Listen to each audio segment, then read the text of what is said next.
Time to join us today.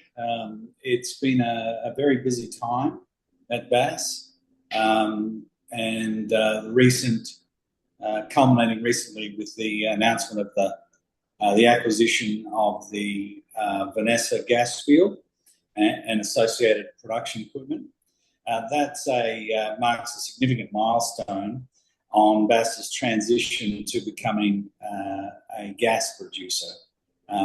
We've had a stated objective of transitioning the company to move over into producing gas into the Australian gas market.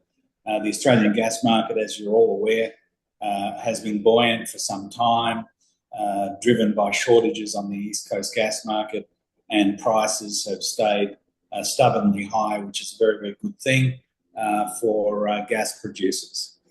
And we made the strategic decision some time ago to position Bass to enter that gas market, and we've taken concrete steps along the way. For example, we proved up the potential of the Kiwi gas field late last year, which was significant, and we triggered the discussions that led to the acquisition of the Vanessa gas field, and I'll point out how that ties in nicely with getting us into the East Coast gas market. And importantly, it also gives us a leg up on moving forward to proving up the potential company-making resource in the deep coals in PL 182. Peter, thank you. You're aware, Bass is an ASX-listed company focusing on oil production in the Cooper Basin and in Indonesia. We're debt-free with cash flow from oil. But as I mentioned to you, we've taken a deliberate step to move the company over to create a gas business. We've got multiple emerging gas potential plays, which makes us a little bit unique in the marketplace in that a number of other companies have really one or two projects. We've got 3 projects in our portfolio that will allow us to enter the gas business, and we will describe them to you. Vanessa provides a low-cost, fast-track entry into the East Coast gas market, and as I mentioned earlier, allows us to commence or fast-track the appraisal of the potential company-making PL 182. Thanks, Peter.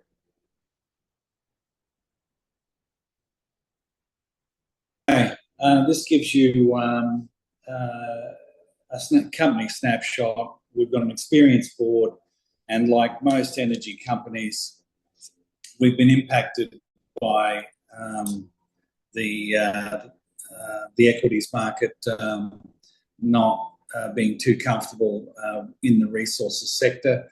One of the reasons, of course, we've got oil price volatility, but in Australia, having ready access to the East Coast gas market and getting a cash flow established in the East Coast gas market, in our view, is a significant move to realising value from our assets. Thanks, Peter. Unfortunately, the market at the moment is not, with a market capitalisation of approximately $10 million, it's not even recognising the value of the 2P oil reserves. We can lament that all we want, but the market is going through that malaise at the moment. And so we're taking concrete steps to actually change the focus of the company over to gas.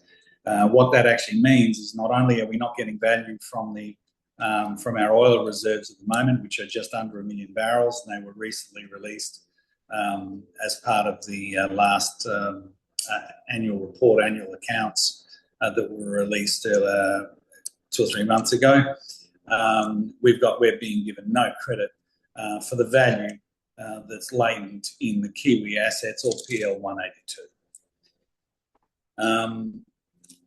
The good thing about a stock, a tightly held stock like Bass, is that we do respond well to significant news, and we're looking to get that news flow, steady news flow created throughout the rest of planned activities in 2025. Thank you, Peter. The Vanessa acquisition is actually giving us, because we, with Vanessa, we have a small gas field with gas production equipment, and we have some images of the gas production equipment a little later on in the slide deck. We have the production equipment. We also have a 5-kilometre connection into the Cooper Basin gas gathering network. So Vanessa is actually a hub, or will become the hub, for our gas production business in the Cooper Basin. And there's a better map that I'll show you here in a moment, but Vanessa is totally surrounded by our PL 185 permit, which is host to the third large resource play that is being appraised at the moment in Australia behind the Beetaloo and the Taroom Trough. You can see Vanessa is actually at the heart of the Patchawarra Trough, intersects a very that Santos, as operator for the Cooper Basin joint venture, is currently appraising. And we'll talk more about that in a moment.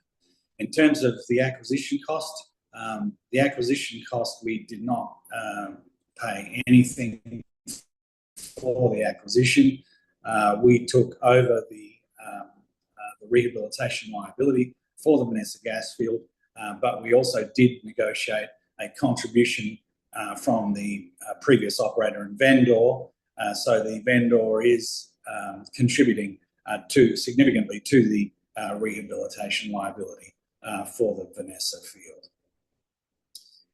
There is significant upside from Vanessa, and we'll talk about that in a moment. It's an unusual circumstance in that Vanessa was drilled by smaller companies that were active in the 2000s, 2010s. They made the discovery, but they didn't use modern exploitation techniques, and I'll tell you how that impacts on us in a moment and what opportunity that affords us. And because it actually intersected the entire coal section in the Patchawarra Trough, which we have previously announced as a significant potential resource, unconventional resource in the basin, we now have a well that we don't have to drill or pay for drilling to appraise the potential of the deep coals. And we'll talk a little bit more about that in a moment. Thank you, Peter. You won't have seen, while you've seen a number of these slides and dot points in the past, you won't have seen this cross-section. This cross-section is new to this presentation, but what it shows you is the cross-section of the stratigraphic cross-section in the Vanessa well. If you will, I'll just point out that Vanessa up until now has only produced gas. It's produced over a BCF of gas from a conventional gas sand in the Epsilon formation that's marked and highlighted with a red box around it. You can see the gas shows on the right-hand track in red. You can see that there are gas shows right through the vertical section, at the top of the Permian section in the Toolachee formation, all the way through the Epsilon and through to the Patchawarra. You can also see in this section, in the charcoal colour, a number of very thick coal seams that are fully gas saturated. and represent the target for our unconventional deep gas play. There is a significant section, tens of meters of tight gas sands in the Toolachee, Epsilon and Patchawarra that have not been produced. And the point that I'll make here that is actually really significant is that if this well was drilled by the Cooper Basin Joint Venture, now operated by Santos, all of those sands and all of those coals would have been perforated and fracture stimulated before being brought online in the first instance. So there is a significant untapped potential in this well, and to give you a highlight as to how big it may be, the remaining conventional potential in the Epsilon formation, which is where the well is completed now, is approximately a half a BCF. Once the well's fracture stimulated in the tight sands and the coals, we expect the recovery to be more like a typical Cooper Basin gas well of the order of 2 to 3 BCF of gas recovery, which is significant when we're talking about a gas price of $10 a gigajoule into the market. We're talking about thousands of, depending on the flow rate, we're talking $10,000 a day potential to be made out of each million cubic feet a day. Each million cubic feet a day produced from the well. And we anticipate that post-frac that this well would be able to produce something of the order of 2 to 3 million cubic feet a day, or 2.5 terajoules a day or thereabouts. So we have multiple gas-bearing zones that are still yet to be exploited, and the fact that we have these deep coals that have not been fracked. The Cooper Basin in the last 10 years have fracked multiple, we're talking of the order of 60 to 100 wells through the coal seam. And those coal seams in a vertical well have been able to produce somewhere between 0.1 to 0.3 million cubic feet a day out of each individual seam. And there is no water that's associated with these coals. There appears to be no water zones through this section in the Patchawarra Trough. That makes it very attractive, and that's why the Cooper Basin Joint Venture is actually also working here to commercialise this section, because the resource numbers are large, and I'll summarise those numbers for you again in the coming slides. Thanks, Vic. Just to illustrate, this is the first time we've actually illustrated it this way, but you'll see our permits, that's pretty much focused on our 100% owned PL 182. In previous slides, we have not overlain the dusty pink hatching on our permit, but the dusty pink shows the section of thick coal bearing sequence in 182.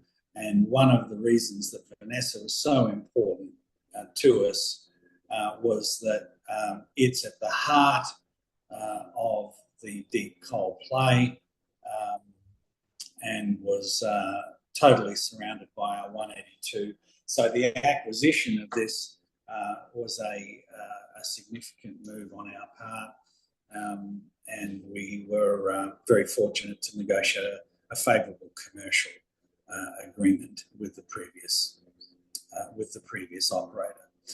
The other thing that we did do that was understated in our recently completed study with SLB, we built a geomechanical model as phase one of the study. We used the data from Vanessa to build the mechanical earth model. So we didn't use a hypothetical well or a non-current well. We used the Vanessa well to build the geomechanical model. We also calibrated it. We did a data sharing agreement with Santos, who own the properties next door to the east and the west of us. We used their, did a data sharing agreement so that we picked up some rock strength data, so we were able to better calibrate the model for Vanessa in readiness for the second, pardon me, for the second phase of the study, where we're talking about detailed fracture stimulation design. I won't go back to that section, but each of we have a geomechanical model built through all of the sequences. As you can imagine, the sands and the coals have different strength parameters, and they impact the fracture growth, the ability to grow fractures in the vertical section. We've built a model to test that, and the next phase of the SLB study will do the detailed fracture stimulation design. To give you an idea, we've got about a half a BCF of conventional gas that can be produced out of Vanessa, out of the existing Epsilon zone. We've got a tight gas potential increase of the order of from that half a BCF to about 2.5 BCF of recovery potential, and that 2.5% recovery potential we'll be looking to develop a development plan, because if we call it the Moulion East Deep Coal Play, that dusty pink shaded area, the previous study that we announced shows that the prospective resource potential of gas and condensate from that area is of the order of a half a TCF. So that is a really significant resource, and now we have a well that we can accelerate our studies onto and develop, start producing gas from, and develop a development plan to attack that half a TCF. Thank you.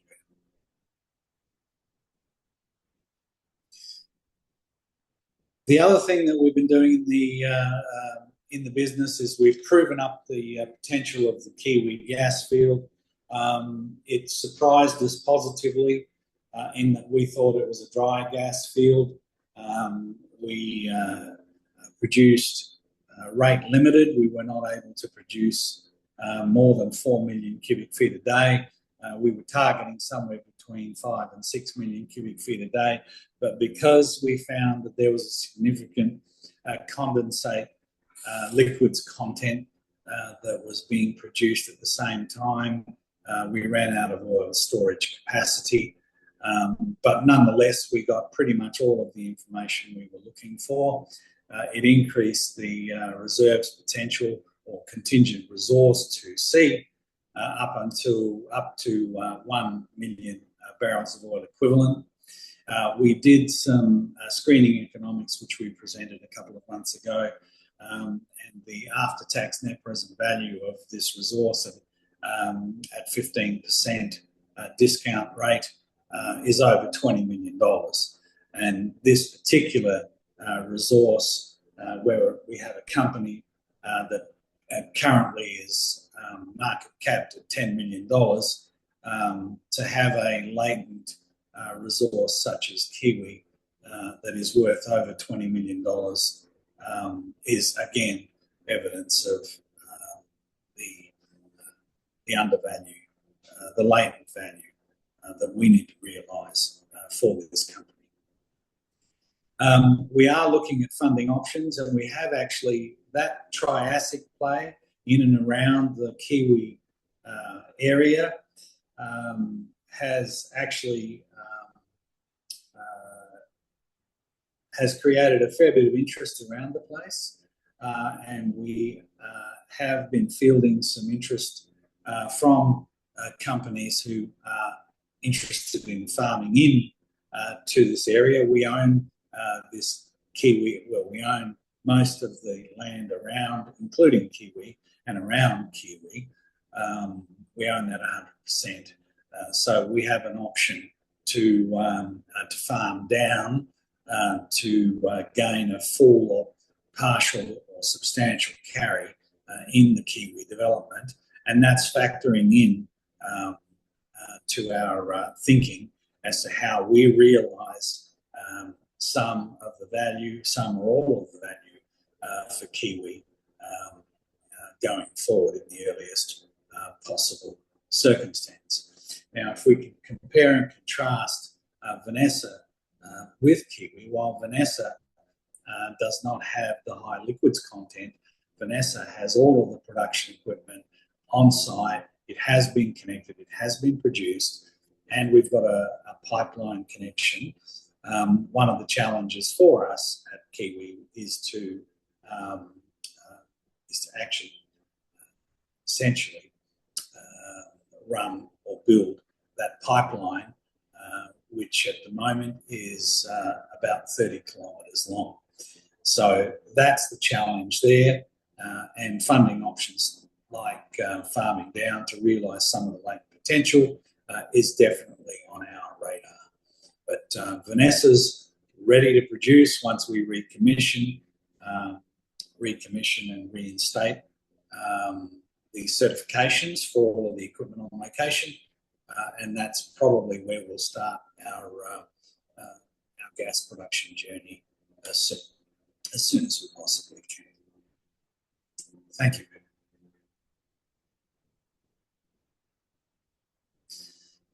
You would have seen that we recently launched a non-renounceable rights issue to existing shareholders to allow them to participate in the growth of the company without being diluted. The funds from that rights issue, the majority of the funds of the rights issue will be dealing with our entry into the gas business, which includes the recertification, recommissioning of the Vanessa facility. You can see two images from the Vanessa well site. And we've got feed studies for Kiwi. We've got to follow up the Kiwi result, we've got a Triassic gas study that we're undertaking, which will include reprocessing some seismic there, because we think that Kiwi is non-unique in that there are other opportunities like Kiwi in the Triassic in that area. And pardon me. And I mentioned that we're conducting the phase 2 of the SLB study, which is to do with the commercialisation of the deep coals with fracture stimulation design and directional well design. And there are some funds to drill a Bunyan development well, an oil well in Indonesia. The oil adds to the cash flow of the company. Thank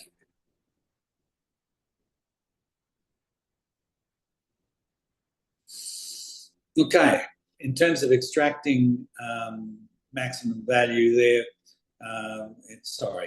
in terms of where our focus is to enter the gas business as soon as possible. So, and that relates to extracting maximum value from Vanessa. Vanessa is a shortcut to entering into the East Coast gas market. We have appointed a project manager, and we're doing the project planning for confirming cost and schedule. for getting Vanessa onto production, and allowing us to also get some very valuable information, rock strength data, and flow data from the deep coals. The other thing that's happening as well, as I should have mentioned in one of the earlier slides, one of the elements of news flow that's quite critical is that Santos, in a recent investor presentation, have indicated that the deep coal in the Cooper Basin in the Patchawarra Trough, which is adjacent to us, it's the same coal as we have. They've committed to drilling 2 deviated high-angle wells into the coals and multiple stage fracture stimulation. So Bass will benefit from news flow that's coming from the Cooper Basin joint venture when they drill their high-angle wells in that same coal as we've got. Their result is entirely relevant and transposable to us, and we're very much looking forward to those results and very much anticipating good outcomes from the work that the CBJV is doing. There will be 2 wells being drilled. The first will be drilled sometime early in the second half of this year. Kiwi gas field development. Kiwi, as I mentioned, is a very valuable resource that we own 100% of, and we're looking to take advantage of that, potentially farming down for a full or significant carry for that well and that field coming online. And then with the Triassic gas study, we're looking at other opportunities in the Triassic that are similar to Kiwi. As I mentioned, Kiwi is particularly valuable, and we don't believe that Kiwi is an orphan. Thank you.